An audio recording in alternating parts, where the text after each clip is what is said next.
यार चेल्सी का honeymoon period over हो गया है। फुलम से तो ठीक था, लेकिन इप्सविच रेलीगेशन बैटलिंग टीम से हार गए। 1 पॉइंट आउट ऑफ 9। सब मैनेजर की गलती है, ना सब्स्टिट्यूशंस करता है ना बेंच को यूज करता है। We are not in the title race, we are not title contenders, ये सब बोलते बोलते अब सच में ही we are not in the title race. बस यही सब सुनने को मिल रहा है हर जगह। सब चेल्सी फैंस के दिमाग में यही चल रहा है ना अभी। Boys and girls, let me tell you, इतनी टेंशन लेने की कोई जरूरत नहीं है।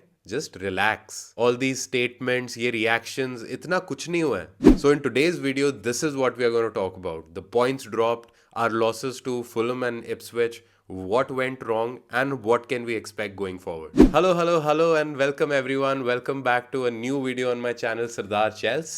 Basically, जब हमारी 12 गेम विनिंग स्ट्रीक चल रही थी और ये हाइप बननी स्टार्ट हो गई थी, everyone was saying that the way we are playing, we can actually be title contenders. सारे experts, all the football pundits, सब बड़े excited और optimistic sound कर रहे थे. There were praises for the manager and the players, but only one man, that is our manager Enzo Maresca, he insisted that we are still not ready, we are not in the title race, irrespective of the results. अब इसको हम दो तरीके से देख सकते हैं.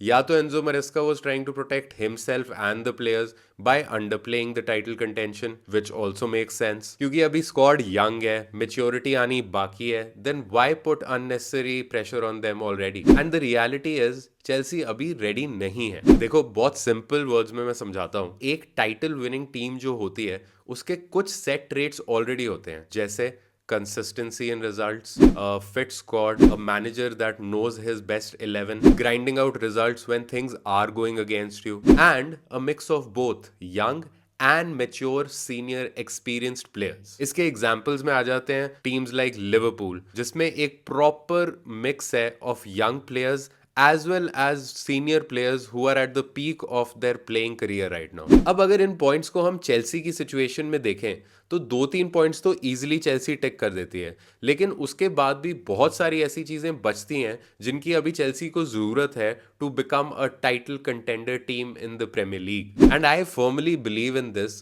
कि अगर आपको एक टाइटल विनिंग टीम बनना है तो कुछ मैच्योर सीनियर एक्सपीरियंस्ड जर्नीमैन जो होते हैं उनकी आपको बहुत ज़रूरत होती है टीम में. कोई भी टाइटल विनिंग टीम उठा के देख लो ऑफ द पास्ट ईयर्स, चाहे चेल्सी की ही देख लो, at least 3 to 4 players were of that level जिन्होंने कम से कम 6-7 साल प्रीमियर लीग में खेला है. उनको वो एक्सपीरियंस है कि ओवर द लाइन कैसे लेके जाना जाता है अपनी टीम को. So those kind of players who are visionaries leaders, जो अपनी पूरी टीम को पुश करे, उन पे चीखे चिल्लाए, पिच पे उनको कंट्रोल करे, वैसे कुछ बंदों की अभी भी चेल्सी में कमी है. और जिस मेच्योरिटी की मैं बार बार बात कर रहा हूँ वो टाइम के साथ ही आएगी यार. जब ये प्लेयर्स और ज्यादा एक साथ खेलेंगे तो obviously the understanding between them will get better, they'll get more in sync with each other, and then that will result in better performances on the pitch. Also Chelsea की squad depth को लेके बहुत सारी बातें होती हैं. Everyone says that we have so many players that we can make 2 squads out of it,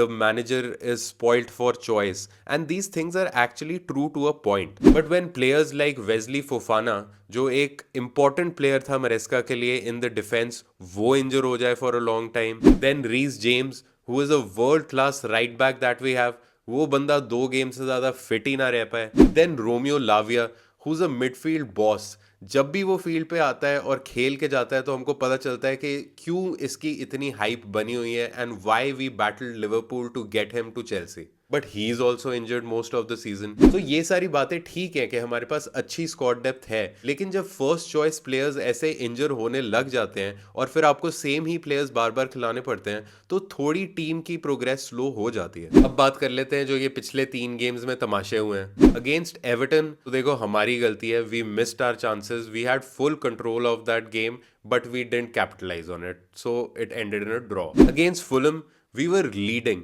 but by the end of that game हमारा सारा कंट्रोल गेम से जा चुका था. Fulham started coming back into the game and it ended 2-1 and we lost. Honestly, I think we looked tired in the Fulham game. And then came that Ipswich game that we lost 2-0. उस game के बारे में तो मैं क्या ही बोलूं bro. It was one of those nights जब कुछ भी चेल्सी के फेवर में नहीं जा रहा था. Twice we hit the post, हमारा एक गोल हुआ वो ऑफ साइड हो गया, and then Axel Disasi gave a gift of a goal to Ipswich. Any other day and we would have won this game. But anyways what I want to say here is अब 2 losses के बाद ही सब manager का गला पकड़ने लग गए हैं भाई। थॉमस टुकेल के बाद ये पहला मैनेजर है जिसने एक आइडेंटिटी ऑफ प्लेइंग स्टाइल दिखाया है, रिजल्ट्स दिखाए हैं और प्लेयर्स की ग्रोथ दिखाई है। हम वैसे भी इस सीजन ओवर अचीव ही कर रहे थे। We were better than everyone's expectations and I think better than our own expectations. So just after 2 bad results one should not get on the back of the manager like this. अब मैं पढ़ रहा था सब कही जा रहे हैं कि उसके टैक्टिकल डिसीजंस नहीं सेट बैठ रहे हैं। Why does he keep playing Palmer and not Joao Felix? भाई खिलाया उसने इप्सविच के अगेंस्ट हाउ फीलिक्स को ही स्टार्ट कराया था। क्या किया उसने? और ऐसा भी नहीं है कि कॉन्फ्रेंस लीग से उठा के सीधा उसको प्रीमियर लीग में स्टार्ट कराया अगेंस्ट टीम लाइक लिवरपूल और आर्सेनल और मैनचेस्टर सिटी। इप्सविच के साथ स्टार्ट कराया उसको चांस दिया कि go out and express yourself. तो व्हाट आई वांट टू से इज मैनेजर को पता है यार वो क्या कर रहा है। हम सबको इतना मैनेजर बनने की जरूरत नहीं है। See guys, after 2 years of crazy turmoil, this is the first manager who wants to work, make us better every game, and it's only his first season. Also, the board is out of the picture.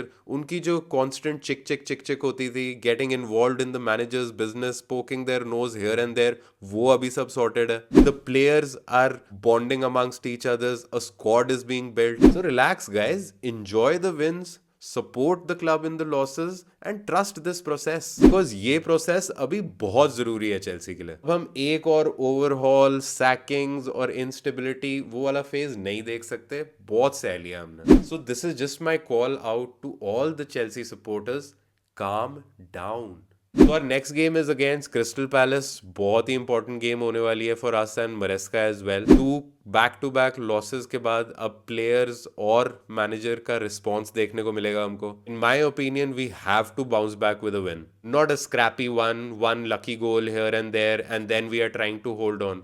वो वाली win नहीं चाहिए, एक dominant और controlled win चाहिए। मुझे जो लग रहा है it is going to be a tough game because Crystal Palace भी रेलीगेशन बैटल में है और वो हमारे लिए इजी तो करने नहीं वाली। Plus it is a London derby, बहुत फिजिकल टीम है crystal palace, they play with lot of physicality. तो जो हमारी मिडफील्ड होगी, I predict Enzo and Caicedo, but whatever मरेस्का chooses they should be ready for a challenge. I predict a 2-1 win for Chelsea.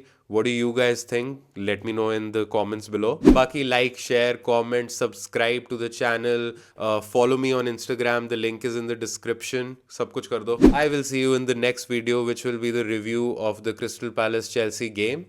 Till then, keep the blue flag flying high.